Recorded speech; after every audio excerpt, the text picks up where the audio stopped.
I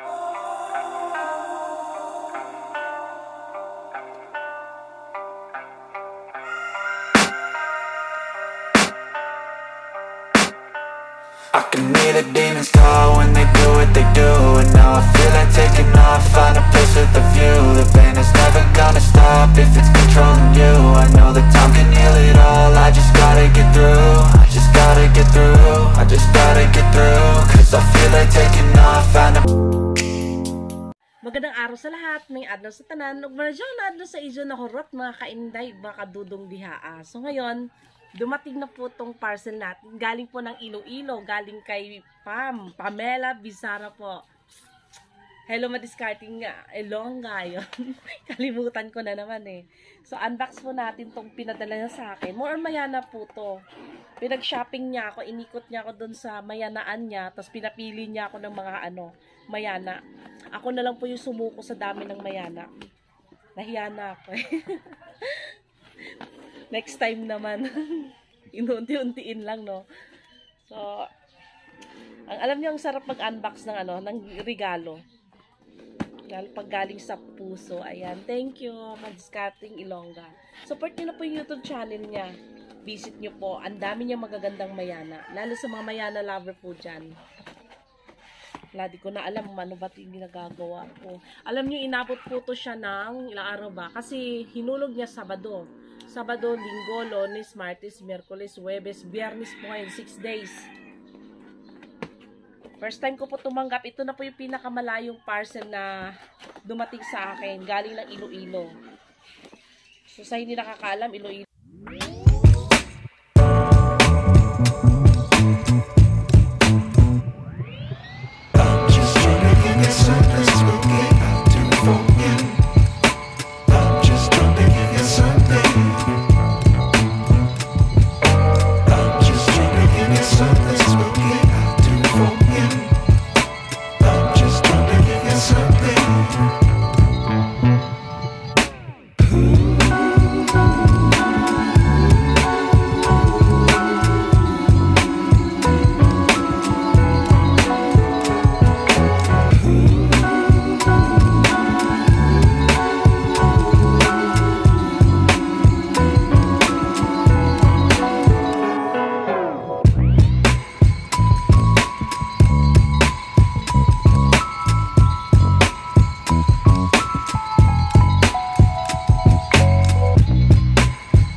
Hindi po bulok yung stem niya, yung pinakadulo.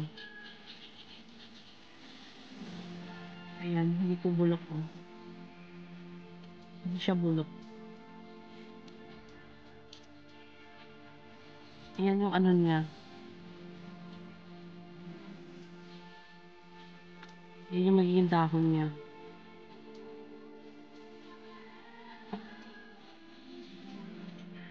Ang ganda nito, oh. Abangan nyo po. Siyempre, magkakaroon tayo ng update dito sa mga to. To, gustong gusto ko to. Tingnan nyo po yung dahon niya, oh. Kumukulot siya ng ganyan. Yan, oh. Ganyan yung dahon niya. Kahit itong mga bago, oh. Kumukulot siya ng ganyan. Tapos in fairness naman. Alisin natin.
Meron na siya mga roots, oh.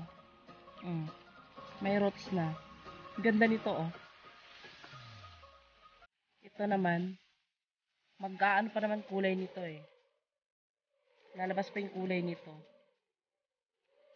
Hala, nag-ugat na. Ayan, oh. Nag-ugat siya. Kita nyo, paulan na naman. Liligo ako sa ulan ngayon. Kailangan ko na mabubungan tong pwesto ko dito. Ang gaganda nito nung nag-mine ako, eh. So, alam nyo na, may tendency maging ganito yung mga itsura ng mayana nyo. Dahil sa shipping. Pero ang ganda nito.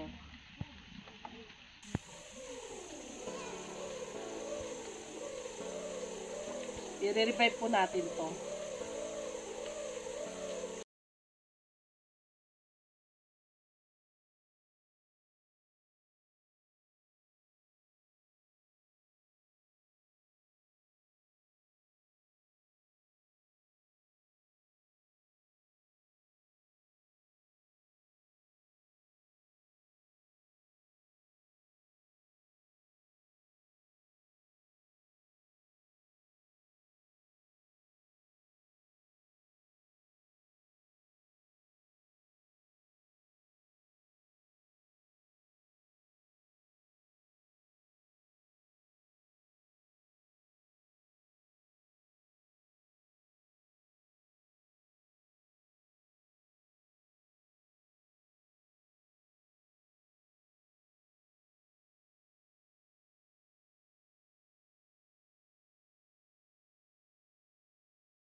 Siya.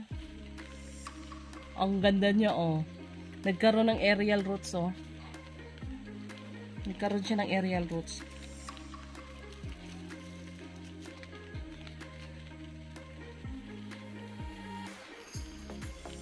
So, ginagawa ng iba dito, binababad nila sa tubig.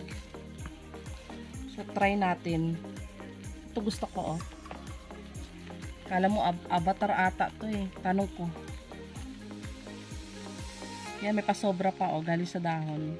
Survive rin siya ng 6 days sa karton. Ayan, may mga aerial roots na, oh.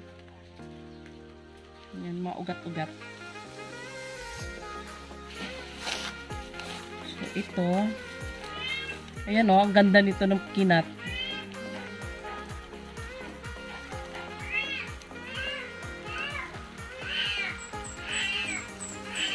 Tandaan nyo sa Mayana, once nagpa-shipping kayo, ang importante yung pinaka-stem niya, ito. Hanggat buhay ang stem at hindi nabulok, okay lang yung mga dahon ang mabulok. Wag lang ang stem. Ayan. May roots na, oh. Ang ganda niyan, oh. Yan yung dahon niya. Ayan, oh. Umiikot siya ng ganyan, parang pasalo. Yan, o, gaganyan siya.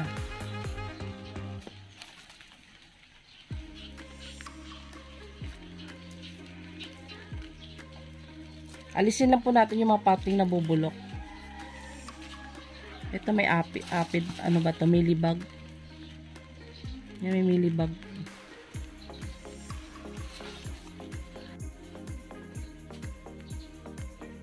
Oh no. Parang bumitaw to. Yung maganda sis, parang bumitaw. So, sobrang kapal po ng ng dahon niya. Siya yung bumulok mismo sa stem niya. Violet po to. Tingnan nyo. Siya lang ang nabulok. Kasi sa sobrang top cut po to. Yung sobrang kapal ng dahon niya, yun ang bumalot. Kaya nabulok siya. Ito pa naman yung isa sa mga gusto ko. Ayan o, violet.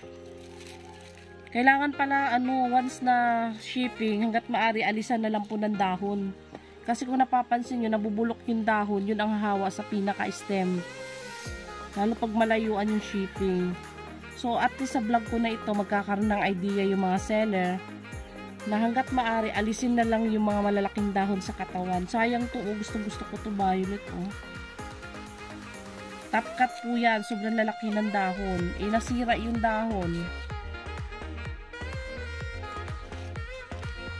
Ano ata to eh. Tama ba ako? Yung avatar na violet? Ayan. So, ito yung pangmalakasan.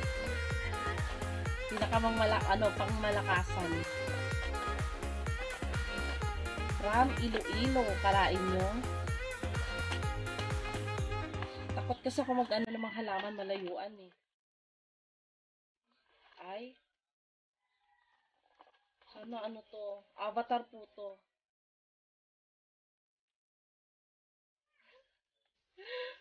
Totoo nga. Hindi niya, nung hinulog niya kay LBC, hindi niya pinakita to. Inago niya yung lupa, para lang mayroong lupa. Kasi avatar po to. Ayan o, may lupa. Bad ka, ban ka ng LBC.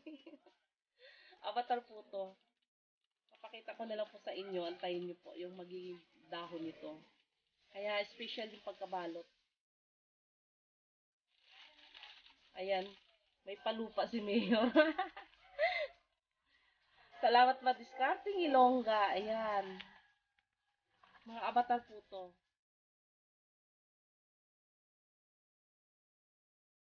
Okay lang to. Ay, parang meron siyang Nakikita nyo may mga kasama siyang mga insekto-insekto, oh. Ayan. Ngayon lang po ako nakakita ng ganito kasi sa halaman ko walang ganito. So, ito yung ingatan natin. Ayan, oh. Mga green-green. I-sprayhan ko po sila ngayon. Meron pa akong insecticide. I-sprayhan ko po to kasi mahirap na mahawaan yung iba kong halaman.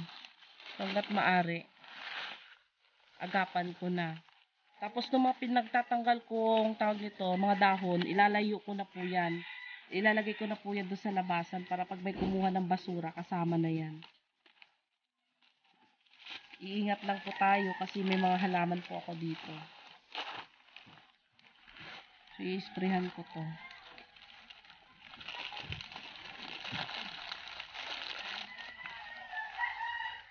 So, ito, 7 po tong insecticide ko. Pero gagawan ko ng anito kung paano timpla nito. Kung ano yung mga ginagamit ko sa halaman ko. Insecticide lang po to. Kasi kung nakikita nyo yan, no? Iniiwasan ko lang humawa sa mga halaman ko. Kaya kayo, pag meron kayong mga bagong dating halaman, kailangan ingat-ingat rin po. Tulad yan, oh.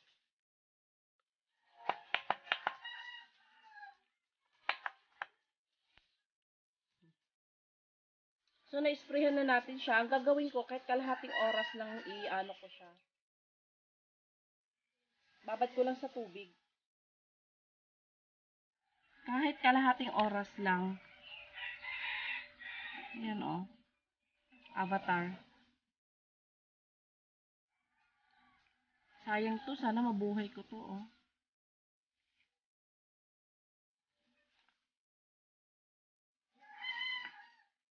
So, ayan. Babad lang natin kahit kalahating oras. Hanggat maaari po, huwag niyong basain yung ano. Kung pwede nga lang, dulo lang eh. Kung may tabo, wala kong ano ditong tabo eh. Pwedeng baso. Yan, baso. Yung dulo lang ang basain nyo. Tapos, i-ano lang natin siya ng mga half hour.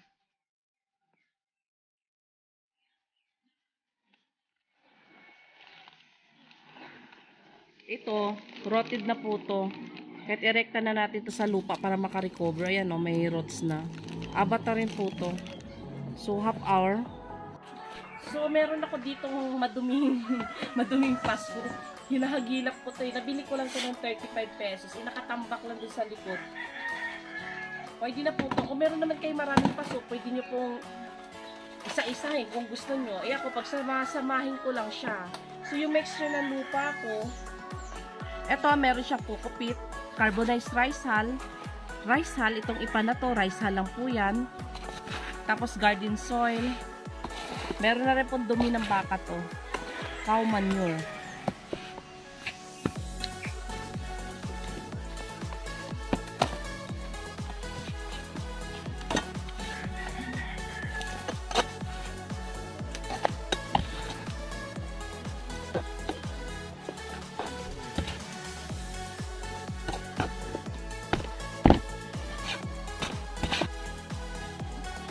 So, yun na mga dudong mga kainday. Wala pang kalahating oras. Pero okay na po yun. Ang iba po ang ginagawa nila, 24 oras. Yun po, hindi ko po natry yung 24 oras.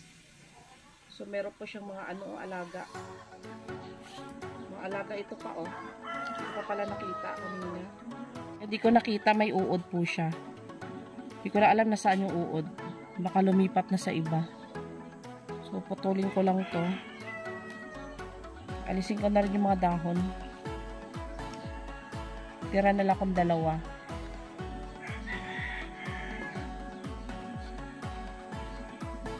Gusto mga sira, alisin na lang.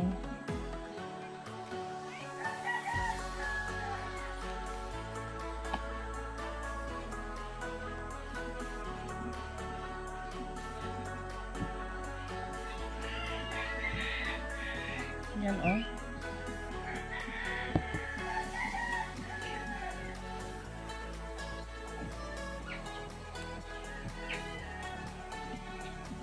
Alisin na po natin yung mga dahon, lalo kung sa tingin natin nabibigatan na yung halaman.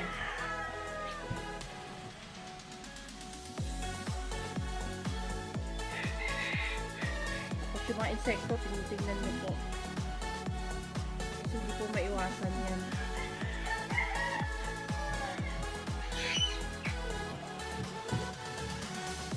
So, gusto ko talaga ito.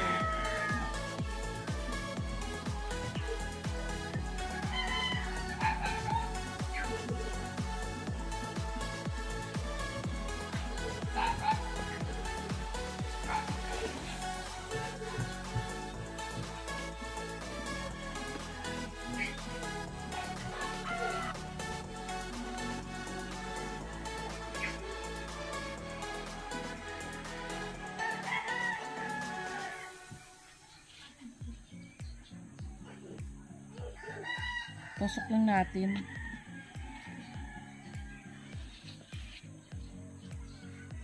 Ang ganda talaga, oh. Dito ka. Pag binabad natin sa magdamag to, may tendency na maayos pa yan.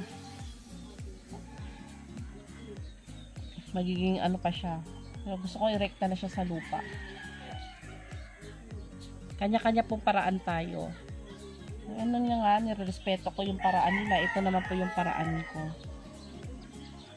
Ito kasi first time kong magpa-shipping ng mayana na cutting. So, itong ginawa ko po ngayon, first time ko pong gawin. So, sugal po yung ginagawa ko. So, malalaman natin kung effective ba yung paraan ko. Samahan nyo ko. Siyempre, hindi ako magsisinungaling sa inyo kung anong kinalabasan itong ginawa ko. Kasi, ang nakikita ko sa iba, binabawad muna nila ng magdamag. Kung ang mamatay po ito dahil ganito ginawa ko, share ko po sa inyo. Para rin po, maiwasan nyo sa inyo. Hindi nyo na po gagawin. Apatorata to.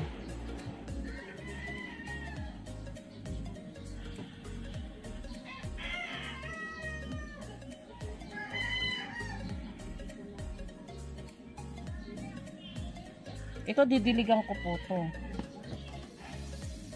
Ito yung gusto ko mabuhay. Ano po?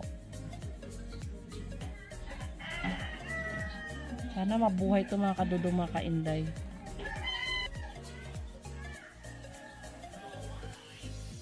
Ito marami masyadong dahon. Alisin na. Tirahan na lang natin ng mga ilang peraso. Siyempre, kailangan nila ng araw. Saan ba dadaan ang araw? Sa mga leaves po. Tandaan nyo po yan. Yung proseso ng photosynthesis sa dahon po nangyayari yun. Papatayin ko na lang mano-mano.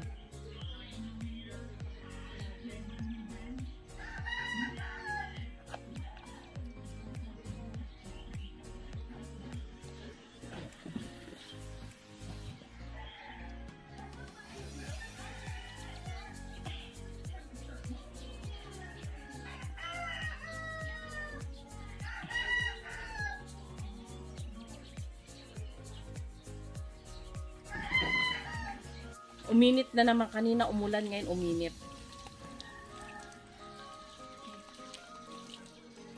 So, didiligan ko siya.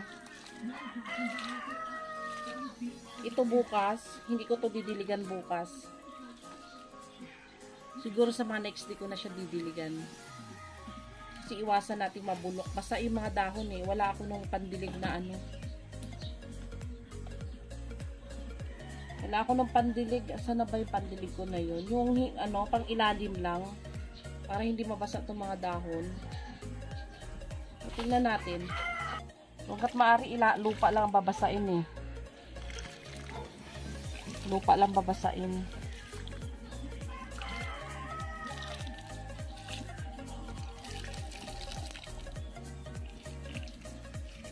So yun naman kadudong mga kainday. Natapos na natin yung unboxing natin ng mga mayana cutting. So, pag naging success po ito, i-update ko po to sa inyo. Tapos, like ko sinasabi, hindi first time ko po yung ginagawa ko ngayon kasi first time ko magkaroon ng mayana cuttings tapos inabot ng 6 na araw kasi galing ng Iloilo. So, sa mga marami po dyan yung bumibili talaga ng cuttings na malayuan. So, tingnan po natin kung ano ma-share ko sa inyo na kung anong pagkakamali ko at kung anong tama. Pero sa tingin ko po, yung once na mag-shaping po, hanggat maaari, alisin na po yung mga malalaking dahon. Huwag na isama. Ang iwanan na lang yung ibabaw. Kasi nakita nyo na bulok dahil sa dahon. So, ayun na nga. Maraming salamat po sa panunod. Please like, comment, and share. Kung kalibutang mag-subscribe at pindutin ang notification bell para updated po kayo sa next video ko. So, ang update ko po nito, kasabay ng update ng mayana ko na binili ko yung mga avatar po. Kasi marami pong medyo nagka-problema po ako doon. Okay po. So kung ang tanong nyo kumusta naman yung avatar na mga binili ko, ito po ang nangyari. Yung isang avatar, ayan na po, nalusaw. Tapos itong isa na malash, ayan na rin po ang nangyari sa kanya. Nag-uunti-unti na, pero sana okay lang. Itong isang ikinatatakot ko, ayan na po nangyari sa kanya. Yan po yung update. Hindi ko pa nasabi kay seller na ganito ang nangyari sa Mayana. So, ngayon, ang gagawin ko, bubunutin ko po to para malaman ko kung bagong tanim lang ba to o ano. So, di mo rin masabing bagong tanim kasi rotted po, oh. Yan, bubunutin ko. May roots po siya, kaya hindi siya bagong tanim. Ito po yung kulay white na Mayana. Yan, oh. May roots po siya, eh. So, isasama ko na lang po dito. Ito yung bago kong tanim. Ito isama ko dito para malalaman natin kung effective ba. Paano ba. So, ayan, oh. Umabot na dito yung brown. Kita nyo. So, gawin ko, agapan ko na dito.